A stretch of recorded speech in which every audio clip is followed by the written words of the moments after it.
Podemos então, né? Podemos. Só para confirmar, é das 8h30 às 9h30, é isso? Isso, uma Beleza, horinha, tá? beleza. Então, item 3.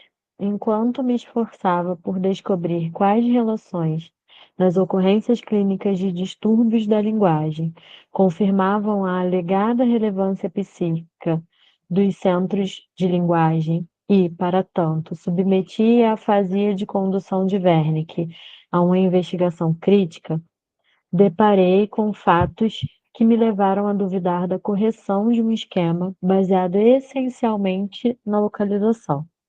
Então, no item anterior, ele descreveu toda a questão localizacionista do Wernicke para falar sobre as afasias, os tipos de afasias, e aí agora ele está retomando isso, que algumas ocorrências clínicas levaram ele a questionar esse esquema baseado especificamente em localização, né? É basicamente isso. Não é incorreto classificar o esquema de Wernicke-Littin como tal. No entanto, precisamos lembrar que ambos os autores recorrem além disso, sem hesitação, a fatores funcionais para esclarecer os distúrbios da linguagem.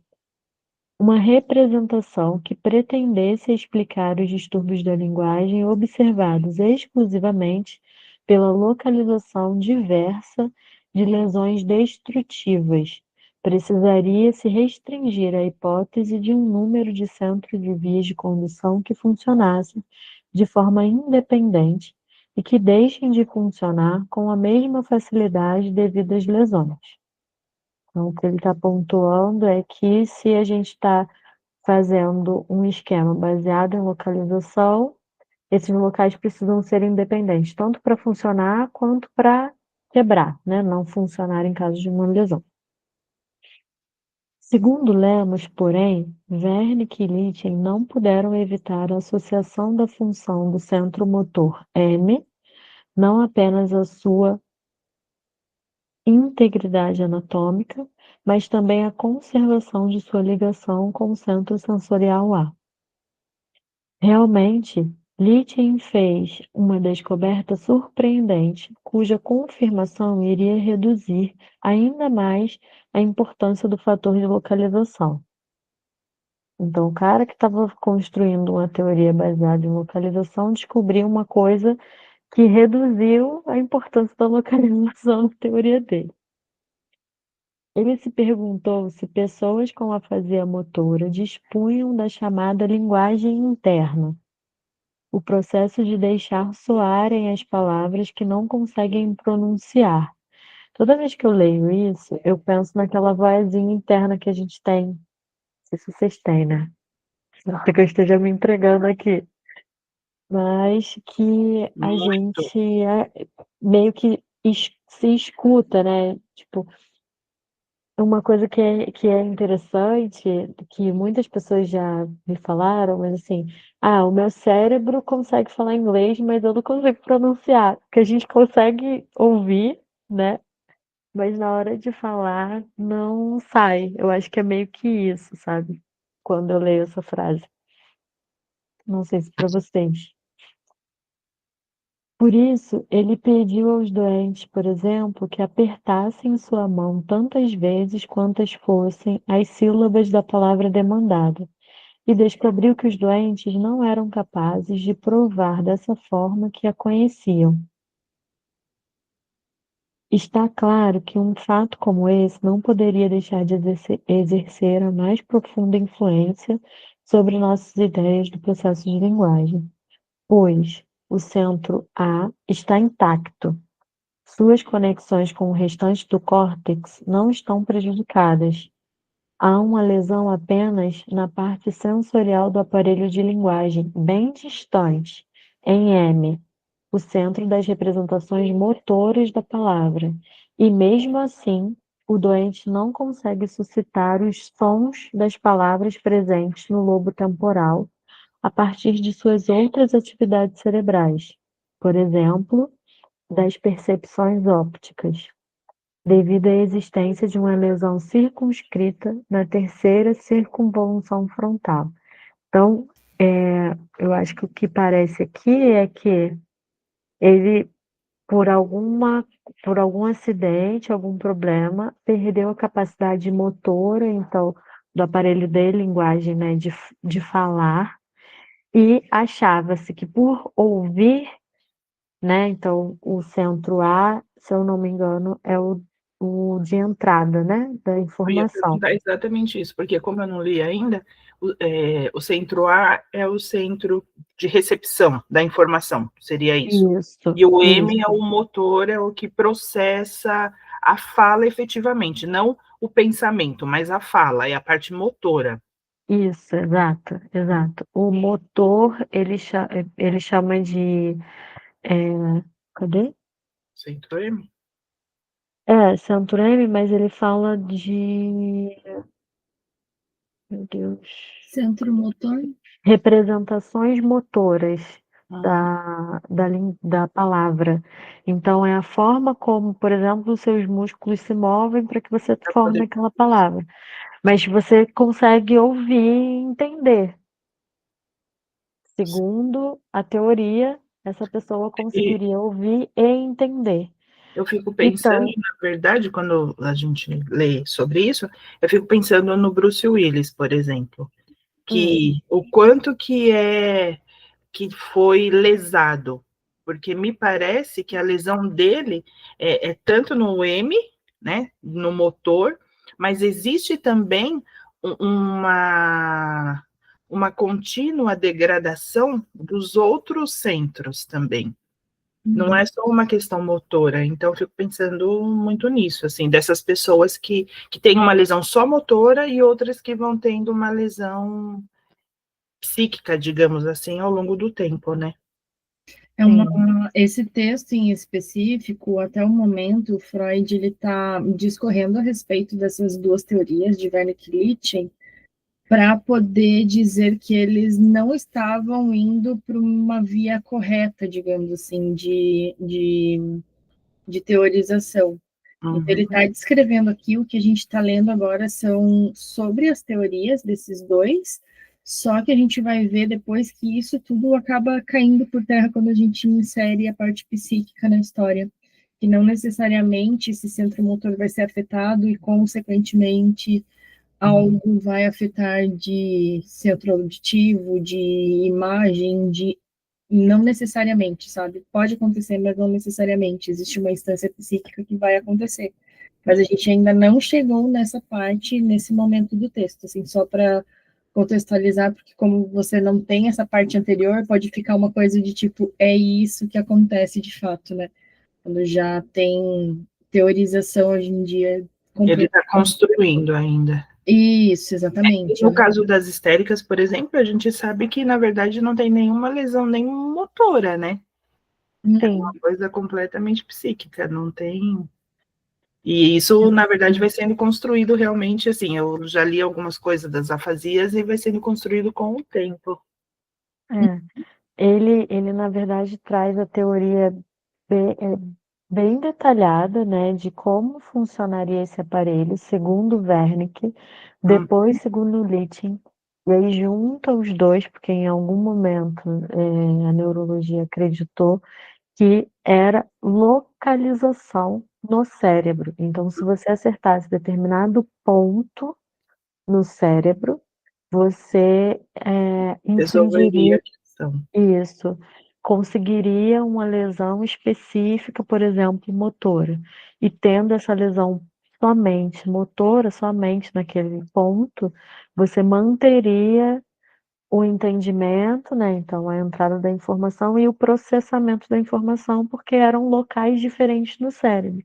Hum, E o que o Freud está dizendo é que, apesar dessa teoria parecer factível, porque existem pessoas com essas características, hum, ela não se mantém para todo tipo de lesão. Então, que não é tão reducionista nesse sentido de encontrar um ponto no cérebro, e se eu mexer ali, eu vou conseguir Não se pode dizer que seja só isso, porque existem uma série de variáveis aí, né? isso, exatamente. Infelizmente, esse fato que deveria ser o pilar de uma nova teoria dos distúrbios da linguagem ainda não está assegurado. Primeiramente, pode-se levantar uma objeção contra a forma como Lichting quis comprová-lo. Ele avaliou a disponibilidade dos sons da palavra, observando se os doentes eram capazes de informar o número de sílabas das palavras procuradas. No entanto, pode-se supor que esses doentes estavam habituados a encontrar essa quantidade de sílabas somente por meio da transferência do som para a via motora da linguagem. Portanto, o meio de avaliação seria inadequado, porque pressupõe a conservação justamente da via destruída, no caso da afasia motora. Uma objeção que Wiseman levanta contra o teste de Lichting coincide, eu creio, com a minha. A questão, porém, tem mais um senão. Lichting relata que não pôde realizar seu teste em casos indiscutíveis de afasia cortical motora, ou seja, destruição do centro M, porque não dispunha, nos últimos anos, de casos puros dessa espécie. Ele informa apenas um caso da chamada afasia motora transcortical, no qual esse teste teve resultado negativo, apesar de aqui supor que nem mesmo o centro M, mas apenas suas conexões MB, ou seja, não o local, mas a via de acesso entre um e outro, estava destruída.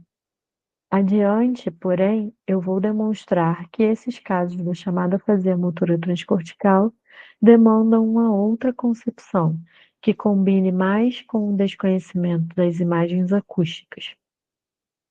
Com isso, me parece que a questão quanto à disponibilidade das imagens acústicas ser conservada ou suprimida, no caso de afasia motora, ainda não está resolvida. Mas eu gostaria de apresentar uma teoria da afasia antes de ter conhecimentos seguros acerca desse ponto. Então, ele vai rever uma teoria para depois reformular a teoria dele. Pela terceira vez nesse texto. Retornemos agora. Esse é o Freud bem médico. E aí, Freud sendo Freud, bem no início. e parece assim muito até inseguro, tipo, para eu dizer alguma coisa, que eu estou construindo alguma coisa, eu vou dizer tudo o que disseram antes de mim e depois tudo que eu acho que está errado, para depois eu dizer tudo que eu acho que tem que ser, sabe? Então ele deu a volta ao mundo e a gente está dando essa volta ao Eu mundo acho que aqui. isso ele desenvolveu quando ele antes de se tornar neurologista, de ir para Charcot, tal, quando ele fazia os estudos lá das enguias, sei lá o quê, ele já devia fazer isso, porque era pesquisa, né? Então tinha que colocar todas as possibilidades para você poder construir a teoria, né? Parte da construção de uma hipótese é refutar hipóteses anteriores, né? Exato. Você tem que pensar em tudo que as pessoas podem ele está fazendo completamente o processo questionar. Científico de criação de uma hipótese para formular uma teoria, né? Que antes de formular a teoria, você coloca uma hipótese, tem um estágio anterior que eu esqueci o nome, mas é tipo pré-hipótese, assim, que é justamente essa parte de refutar as hipóteses anteriores ou as teorias anteriores. Então, tipo, dá para ver claramente o científico dele, assim, falando, cara, a gente tem que continuar no científico, a voz interior dele, né? Temos que continuar no científico, porém a gente não concorda com isso. A gente já sabe que isso está errado, que... mas não é bem assim, mas vamos ter que continuar aqui para a gente depois, né, ter como explicar o porquê que não é. Por que não é, exatamente. Não consigo dizer apenas que não é. Eu tenho que dizer o que acham, por que eu acho que não é e o que eu acho que é depois disso. É. tem uma outra parte. Ele retomou a parte de contagem de sílabas. E toda vez que eu vejo ele falando sobre esse negócio da contagem de sílabas que pediam para os doentes repetir, eu fico pensando, e se o cara não sabe dividir em sílaba? Mas é um pensamento intrusivo completo, meu. Eu já pensei muitas vezes nisso. Tem pessoas que se confundem completamente com esse tipo de coisa. Tem pessoas assim que são alfabetizadas tudo, mas tem e ainda mais naquela época, né? Que assim não era todo mundo que era tão alfabetizado assim. Letrado, né? Não é? Sabe o que eu Eu fiquei pensei? No pensando sobre... soletrando. Eu É, pensei no soletrando. Eu falei, gente, imagina se fosse para soletrar, então. Ia ser um caos. Porque não, E olha, tem sílabas, tem palavras que a gente, na hora de separar, a gente até meio que dá uma assim, agarradinha. uma que me veio na cabeça, subterfúgio. Eu acho que eu teria que olhar no dicionário nesse exato momento para separar subterfúgio. Eu não sei fazer assim de cabeça, de bate-pronto, igual eles estavam fazendo, né? Ah, tô fazendo um teste com esses doentes para ver se realmente tem um problema. Cara, acaba sendo até uma pressão meio psicológica no doente de tipo travar, né? De às vezes não conseguir corresponder porque tá travado. Fiquei sim. pensando sobre e se ele não sabe dividir muito. Retornemos agora para os dois outros argumentos com base nos quais precisamos contestar a independência funcional do centro M. 1. Se houvesse uma conexão do centro M com B via da fala espontânea, ou seja, aquela que eu não preciso ter ouvido para repetir, né? Que fosse diferente da conexão com A, que é a via que possibilita a repetição e a fala correta, então deveríamos encontrar distúrbios da repetição sem distúrbios correspondentes da fala espontânea. Ou seja, se uma via não toca a outra, a via da repetição não toca ou não passa pela via da fala espontânea, deveria ser possível uma lesão na qual a pessoa tivesse dificuldade de repetir, mas não tivesse dificuldade de falar espontaneamente. Sim. Vocês não acham muito estranho, assim? Eu fico pensando, né? Freud não tinha como Lacan, né? Assim, a linguística, ele não baseou tudo isso na linguística. Mas não parece que tem muita coisa disso? Porque, assim, a fala, a linguagem é muito importante. Sim. E a gente, lendo esse texto, a gente foi parar muitas vezes em Lacan, assim, falar, nossa, foi daí que saiu, sabe? Sim. O inconsciente estruturado como linguagem, porque ele está falando especificamente de linguagem e de como isso se constitui, né, dentro de um processo aqui cerebral, mas depois isso vai ganhando, eu acho, né, que mais para frente isso vai ganhando mais corpo. Então, muito provavelmente, Vai se Lacan teve esse percebendo, né, cada insight. vez mais a importância que tem a linguagem. Uhum, uhum. Eu acho, Dentro da teoria já do Freud, né? embora ele não fale com essas palavras, né, mas assim, com as palavras de Lacan, obviamente. Mas já é construído assim, porque ele pega justamente para estudar e processar as informações, algo que é muito característico e é muito importante para a constituição do sujeito. Eu acho que até pensando assim, o que faz o homem se diferenciar de outros animais é justamente o A convívio, primeiro. linguagem. É uma concepção que já se tinha até na época, e hoje com certeza, né? Mas já se tinha essa ideia do convívio, do estar entre outros humanos e a questão das trocas e tudo mais. Então, acho que pensando nisso, ele meio que deu vou dar um tiro no escuro e apostar na fala e na linguagem, na comunicação, mas sem necessariamente saber que ele estava fazendo isso, assim, porque ele, Uhum. neurologista, ele foi pela via que ele conhecia que era a parte de neurologia, de fato. E até então a Outras linguística coisas, mesmo né? não era algo estudado efetivamente, né? Assim, se Uhum. tinha teorias sobre, mas não era algo. Teve até acho que em 1800 e pouquinho que apareceu aquele menino que deram o nome de Vitor, que ele foi achado na floresta lá, ele tinha, sei lá, por volta de uns 12 anos, e calcula-se que uns 4 ele foi deixado na floresta. E assim, ele morreu com 40 anos e não conseguia se comunicar. Ele não chegou a ter a linguagem desenvolvida, para ver o quanto que isso influencia, né? E é uma coisa assim, por mais que seja, é um humano, né? Que tá Uhum, ali, foi achado com 12 anos. Ah, tem como desenvolver? É a mesma coisa que olhar pra gente e falar, você tem como ter a tua língua nativa francês? Não tem como mudar, já está uhum. constituído.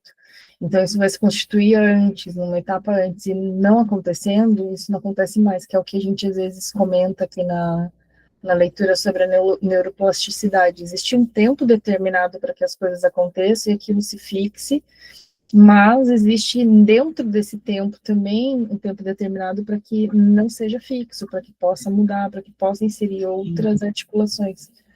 Então, é interessante de ver como ele articula isso, não só com as concepções de neuro mesmo, né, dessa parte científica, mas de ele olhar para o mundo exterior e falar, cara, isso daqui não tá certo. Tipo, da onde surgiu a pulga atrás da orelha de falar, cara, não tá fazendo sentido. Numa época em que todo mundo Os só falava recursos isso. eram muito menores do que a gente hoje consegue pensar muito mais claramente com isso, né? Mas para Sim. eles, Uhum, ele estava construindo isso. uhum.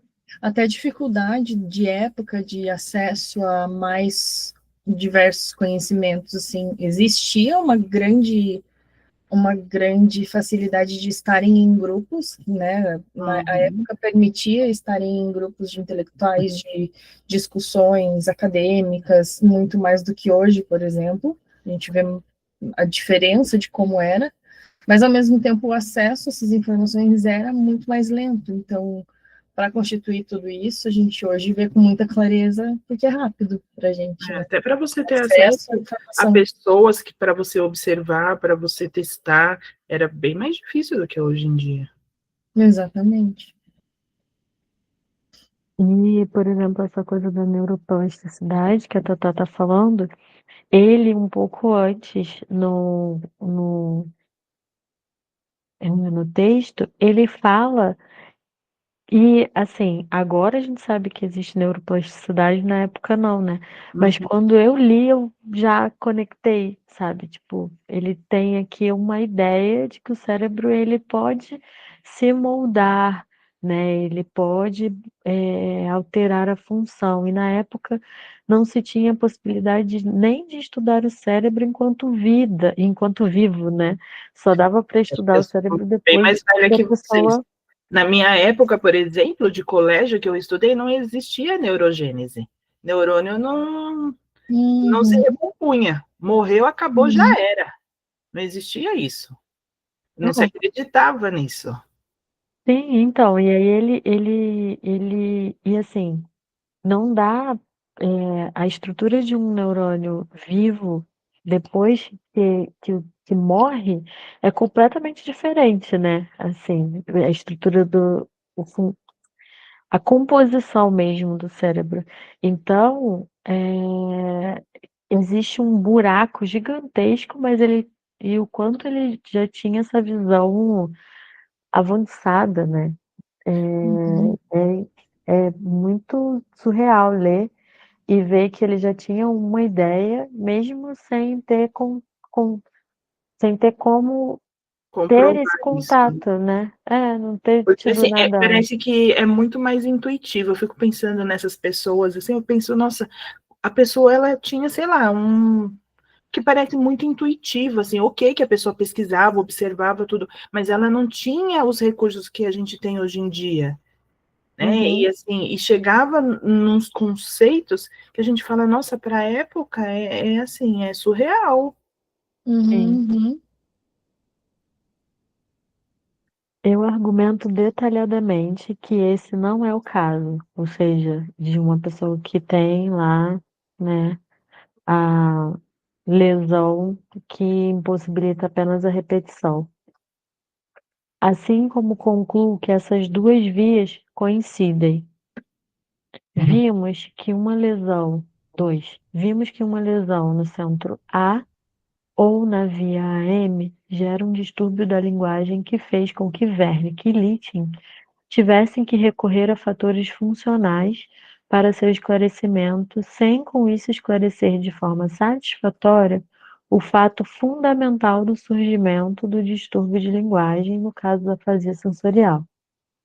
Essa dificuldade também desaparece quando se supõe que existe apenas uma via AM, que existe apenas a via AM, e que se fala espontaneamente apenas por meio das imagens acústicas.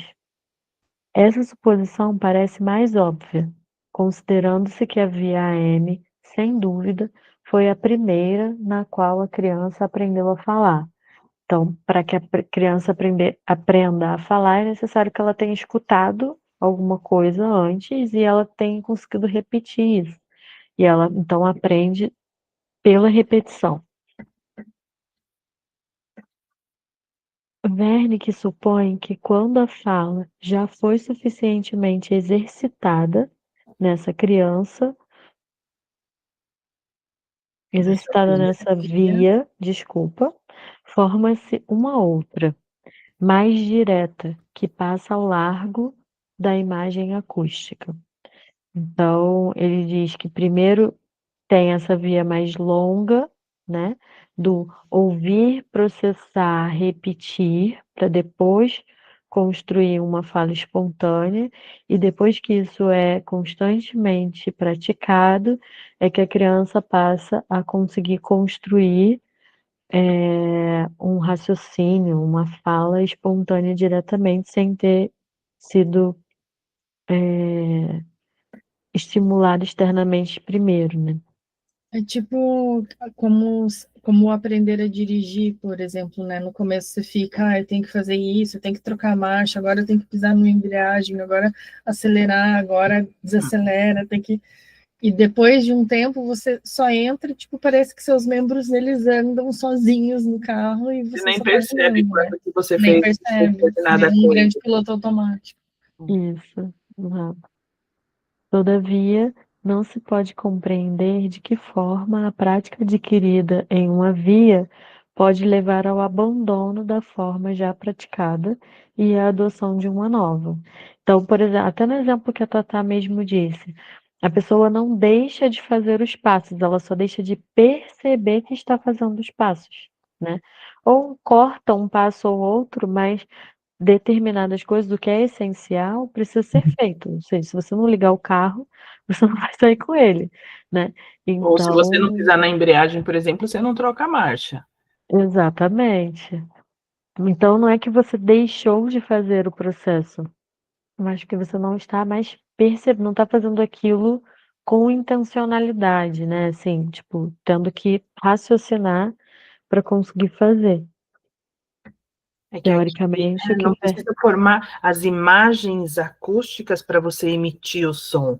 Você já vai direto para a informação, É né? como A se gente não várias fica pensando em cada coisa, tipo, ai, esta árvore, aí eu penso na árvore, não sei o que, não sei o que, a gente já vai, a quando a gente árvore está caiu. aprendendo, quando a gente está aprendendo a falar, né? C com A faz K, S com A faz ZA, K com ZA faz casa. Você não fica fazendo isso toda vez que você for falar. Eu acho que é mais ou menos Uhum. isso, né? E é quase como se fosse, tipo, você tem vários núcleos de aprendizado que vão formar o aprendizado maior, né? Várias partes do dirigir que vão formar o ato de dirigir. Em um dado momento, parece que vai criando um invólucro e aquilo que eram várias partes vira uma coisa só. Se fundem, né? Então, aqui, é quase como se tudo, quanto mais você fizesse, mais fosse englobado, assim, mais esponja fosse, né? E faz muito sentido com que é o funcionamento do próprio neurônio, que ele vai caçando mais outros neurônios para Conexões. constituir uma grande massa, né? Sim. Uhum, sim. Quase todos os autores anteriores, inclusive Cushman, não sei se eu estou pronunciando certo, insistiram em que a fala espontânea, assim como a repetição, ocorre através das imagens sonoras. E entre os novos, Gramsci retomou essa hipótese. Eu também nunca pude compreender na representação normalmente tão transparente de Litin a discussão na qual ele defende, contra Kussmaul, a existência de uma via motora direta. Só para pontuar, essas notas de rodapé, eu estou abrindo todas elas, mas até agora não apareceu nada relevante, tá? Se aparecer. Imaginei que é só ele dizendo quem é esse carinha aqui, né? E onde foi citado qual o texto. E tudo nomes em alemão. Sim.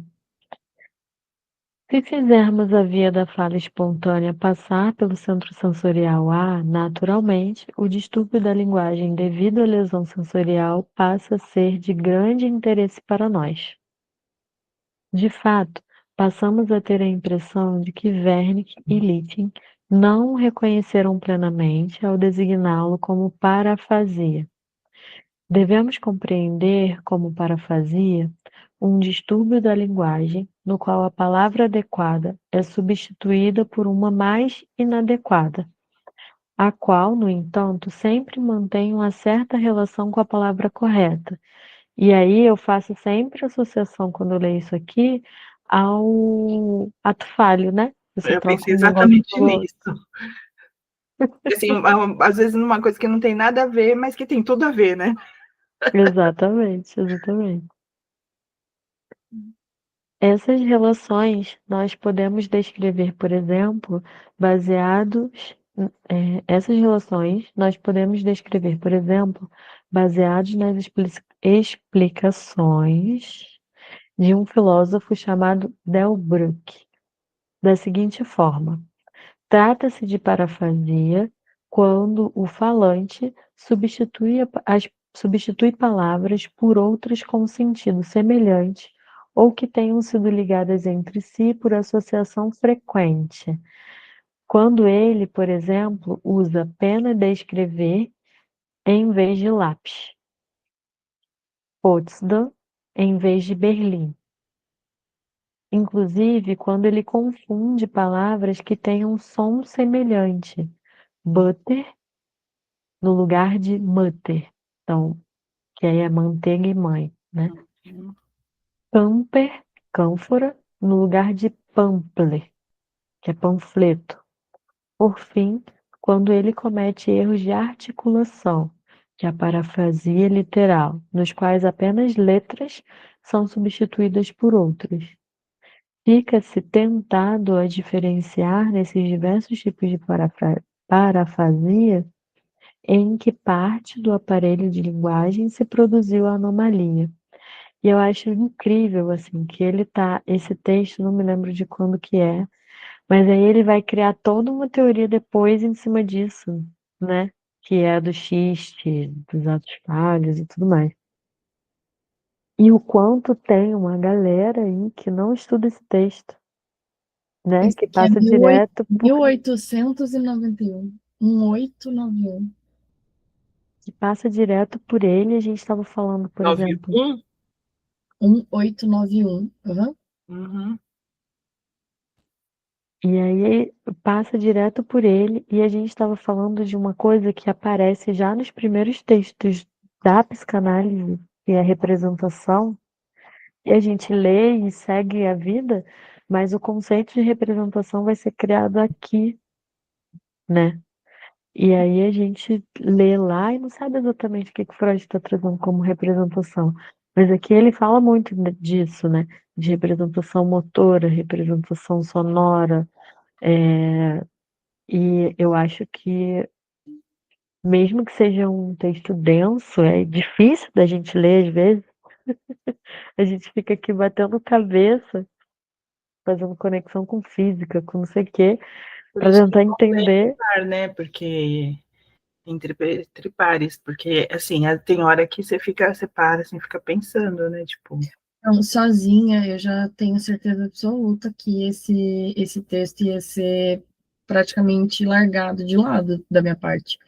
Porque o começo dele, ele é muito, assim, extremamente técnico, mas é o que vai dar para a gente agora a parte do entendimento do porquê que ele está falando isso e para onde ele quer caminhar, sabe? Só que o começo é tão técnico, tão, assim, muito, muito acadêmico. É aquele lacanês que a gente está acostumado, que a gente não entende nada.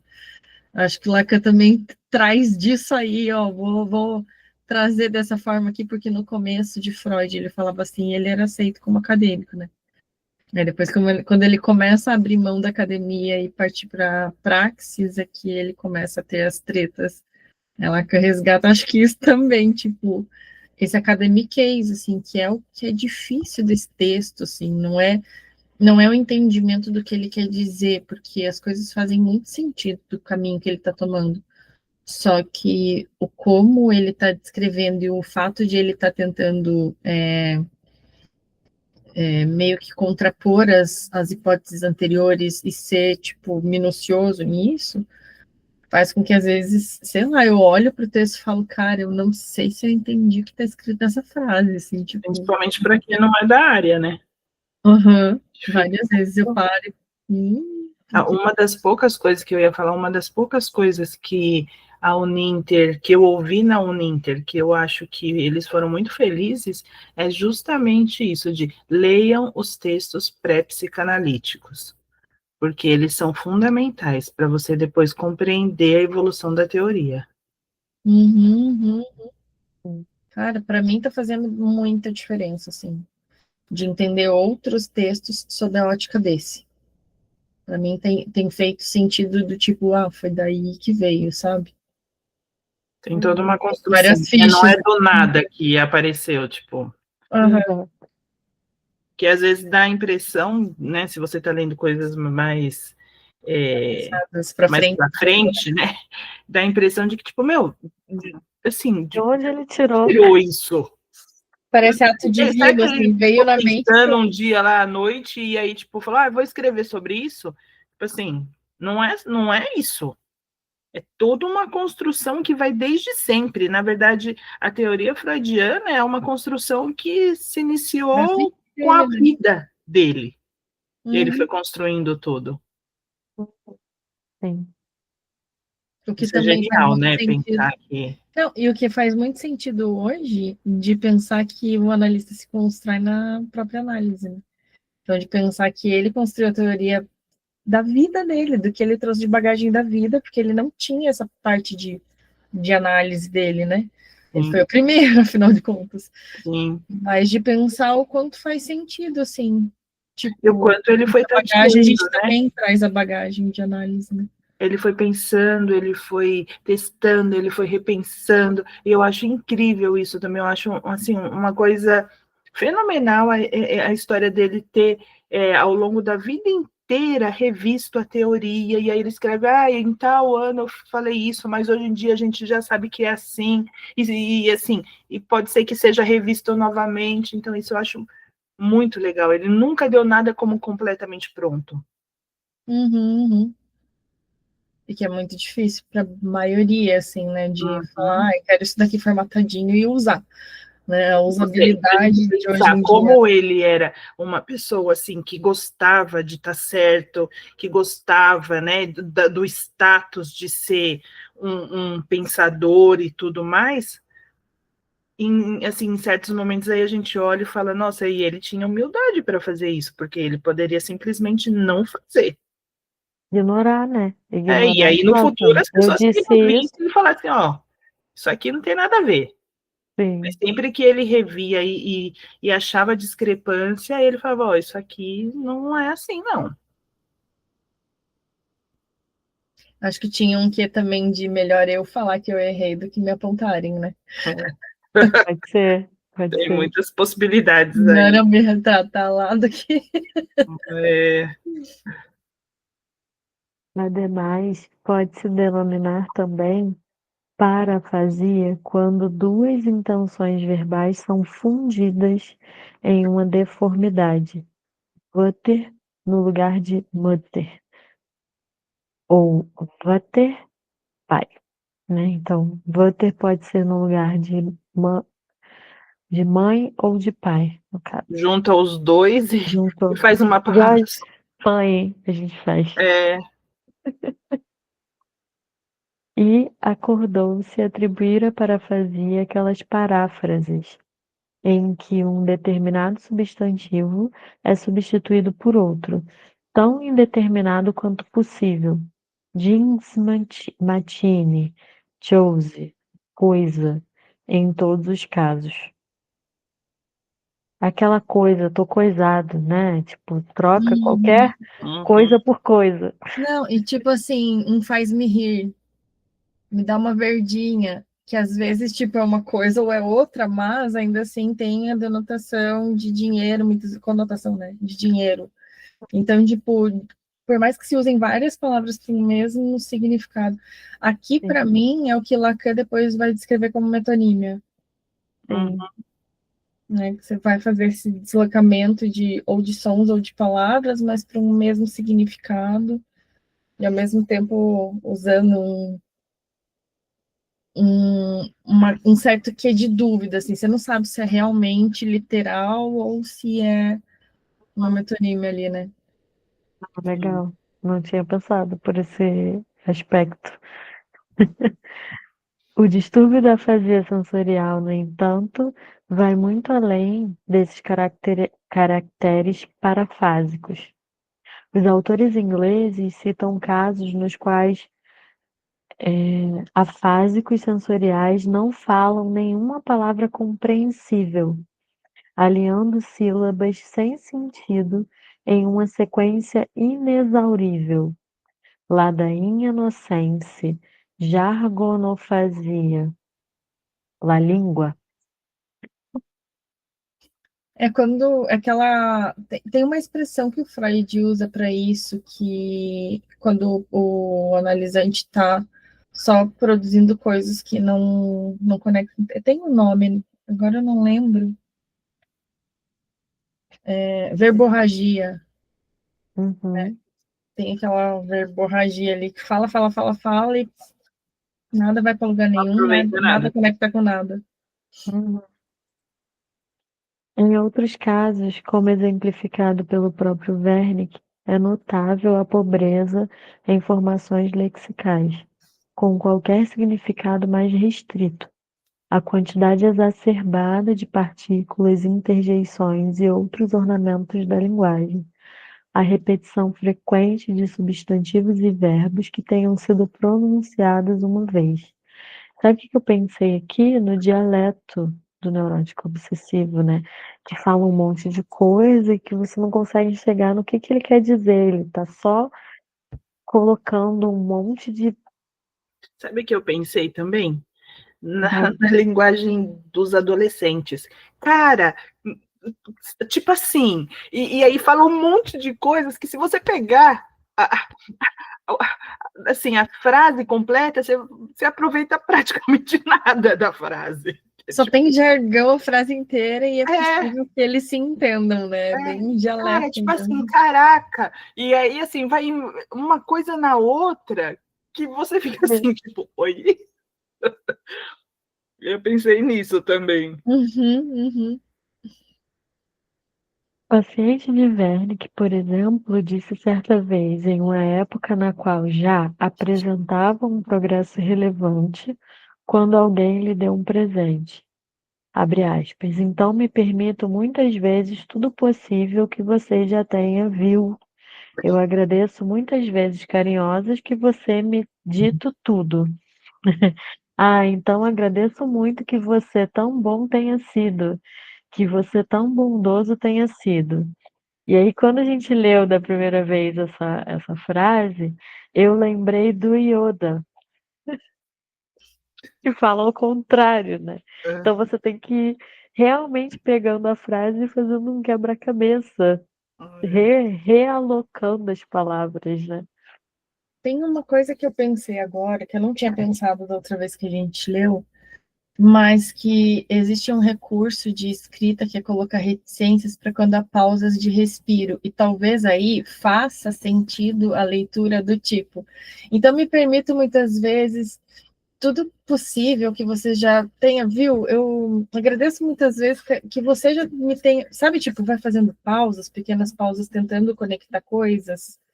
E daí, tipo, você começa a ver que é uma fala que ela aconteceu na sequência mesmo, só que por conta dessas interrupções, parece que mentais até, né? Vai tendo um monte de interrupções que vão colocando outras palavras, que vão trazendo outros contextos, e a pessoa não consegue finalizar aquela ideia e já colocou outra. Sabe o que que eu pensei aqui agora com você trazendo com as pausas? A coisa da associação livre, né? E a gente começa num assunto e daqui a pouco aquilo ali lembrou outra coisa e você vai E a indo. nonsense que ele estava falando. Você está falando aqui, que daí você lembra. Sabe aquela coisa, igual eu fiz agora? É, Sabe aquela coisa de você lembrar e de você falar, não, vou colocar isso, porque isso explica o que eu vou falar. E daí você está uhum, falando, não, mas espera, eu vou falar isso. E você faz isso constantemente na análise, tipo, de ir sim. conectando coisas, não necessariamente dessa forma, mas de ir conectando coisas. Daqui a pouco você está falando de um lugar que você estava, e daqui a pouco de um negócio que você comeu, daqui a pouco você foi para outro lugar, que daqui a pouco é um objeto.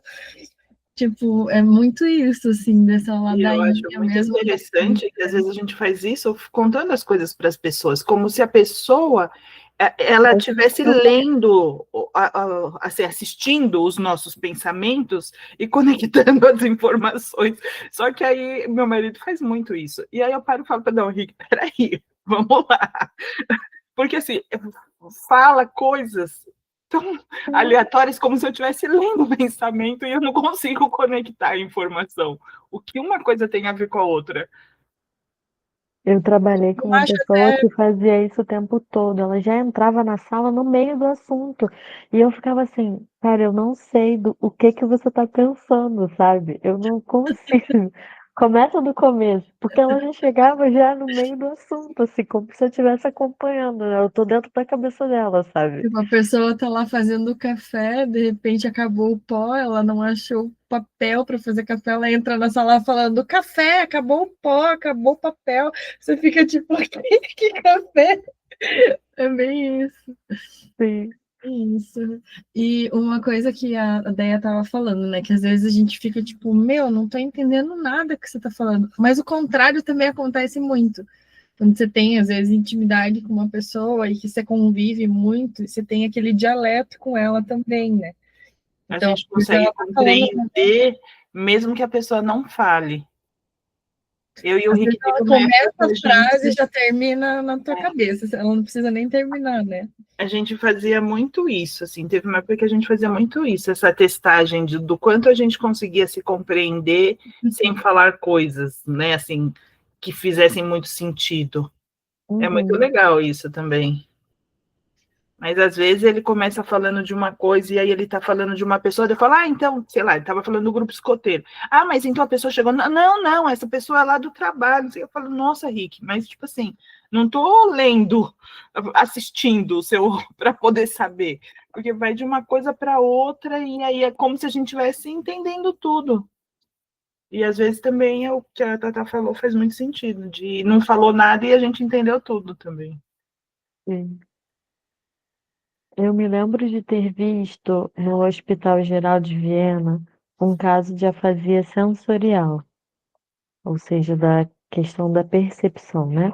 A Uhum. senhora E, que nos foi apresentada como confusão por encefalite, cuja linguagem oferecia as mesmas peculiaridades, o empobrecimento em todas as partes do discurso de determinação mais restrita, substantivos, adjetivos e verbos, a profusão de todas as partes indiferentes do discurso e a repetição das mesmas palavras que ela conseguira pronunciar uma vez.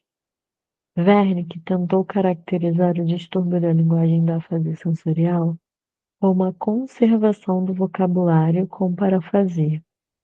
Eu penso que é mais correto descrevê-lo como empobrecimento do vocabulário com abundantes impulsos verbais.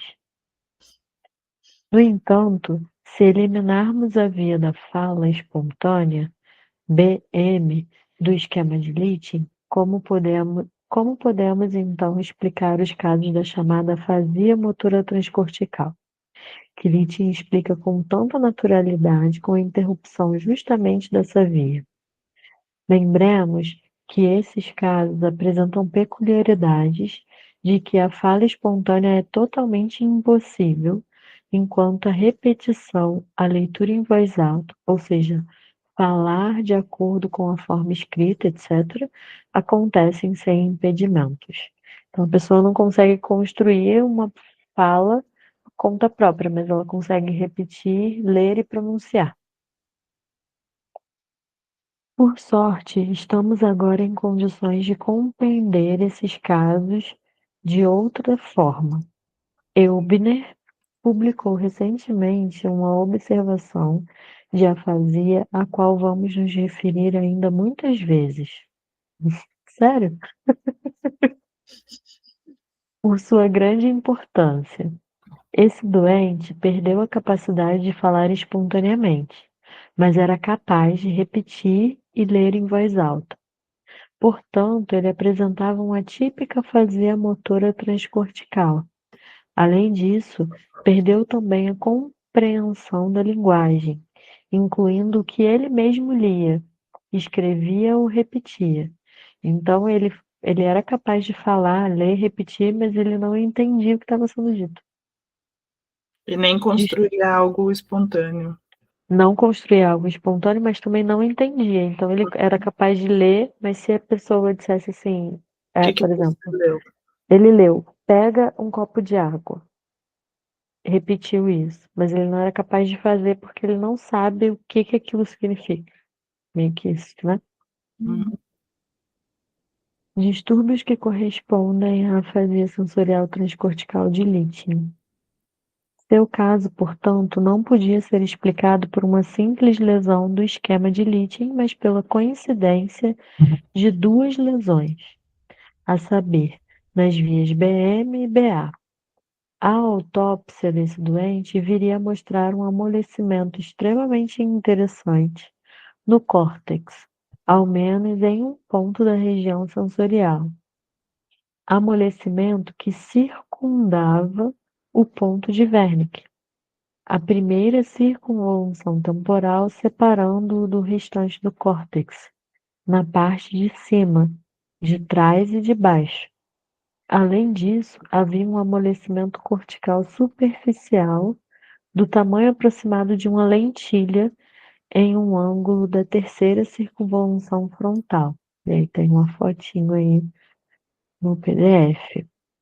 Então ele teve um afastamento, né, dessa região das outras.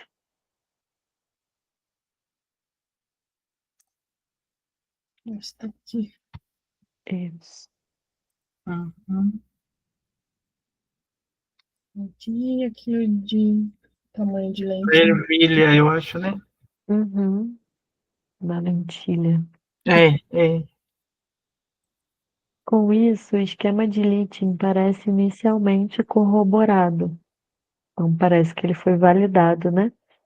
Mas, após uma reflexão mais detalhada, é preciso dar razão a Eubner, quando ele afirma que a lesão na região motora é restrita e insignificante demais para que se possa atribuir a ela o importante e profundo distúrbio da linguagem. Ela, aliás, está situada no próprio córtex, de forma que deveria ser denominada uma lesão cortical, e não de forma alguma transcortical. E se tivesse causado distúrbios, estes surgiriam na repetição tanto quanto na fala. Sendo assim, resta para a explicação do distúrbio da linguagem, observando apenas a lesão significante da região sensorial, e nós vemos, a partir desse caso, que uma separação dos centros sensoriais de suas outras ligações corticais, isto é, uma lesão sensorial transcortical, gera também a suspensão da fala espontânea, ou seja, que a via BM coincide com a via BA, ou que se fala apenas através das imagens acústicas. Então, ele só trouxe o Eubner, né, para confirmar aquilo que ele estava tentando dizer antes, que essas duas vias coincidiam. Eu acho que dá para a gente ir até um pouquinho antes dos outros dois casos que ele vai apresentar na frente, por causa do horário. Um pouquinho mais para frente. Recordemos que, em seu caso de afasia motora supracortical, Littin concluiu, por meio de seu teste silábico, que o doente não podia ativar as imagens acústicas das palavras a partir de sua atividade mental. Se pudermos, a partir do caso de Eubner, tirar conclusões sobre o caso de Littin, o qual, de qualquer maneira, apresenta um prejuízo menor das funções da linguagem, então, neste último, a lesão também estaria em regiões sensoriais, e com isso, o teste negativo perderia a importância que teria em um caso de lesão motora indubitável.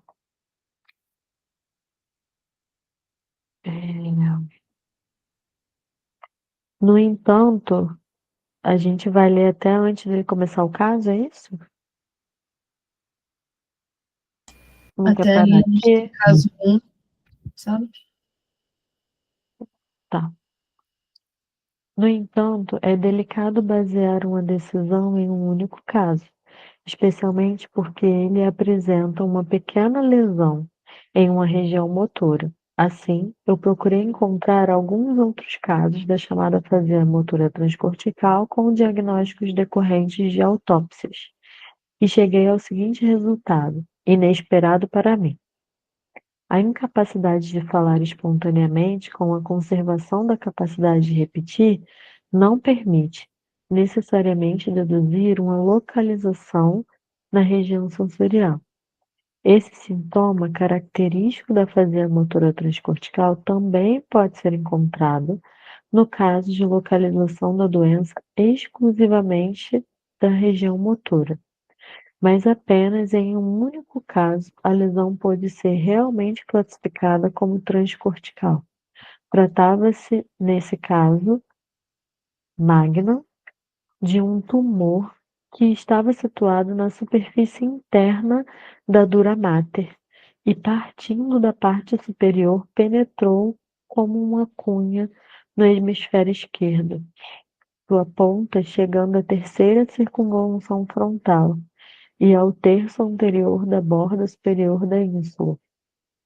A doente era incapaz de fornecer informações sobre si mesma, falava apenas algumas palavras isoladas e sílabas sem sentido, mas conseguia repetir bem as palavras que ouvia. Nos dois outros casos, para os quais eu pude determinar a localização de acordo com os resultados de autópsias, a lesão se encontrava no próprio córtex motor.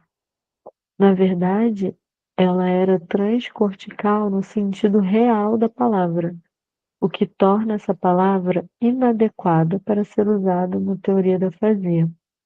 Em um dos casos, a lesão constituía em uma hemorragia acima do centro motor, no outro, em um fragmento de osso cravado no centro motor.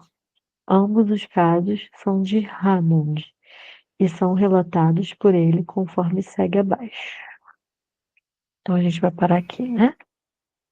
Uma coisa que eu acho interessante é ele colocando que foi uma surpresa para ele, porque assim, até então estava se falando da lesão no próprio córtex, e aqui está se falando sobre o encostar, ou sobre o não necessariamente ser a lesão naquela região, mas algo que toca a Tava região, né? sobre, uhum.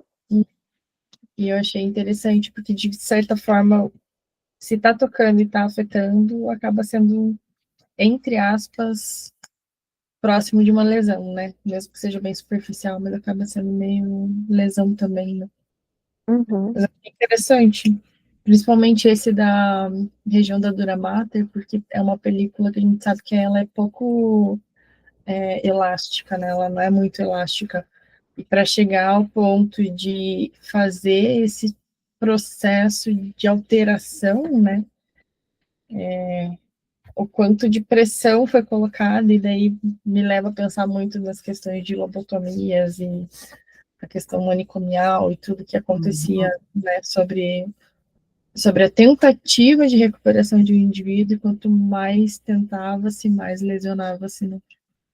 Uhum. E se um tumor, né, que na verdade ele não está lesionando de fato nenhuma parte, mas ele está impedindo as conexões em alguma parte, né? Em algum momento ali ele impede. Já consegue fazer isso? Imagina quando você corta a conexão.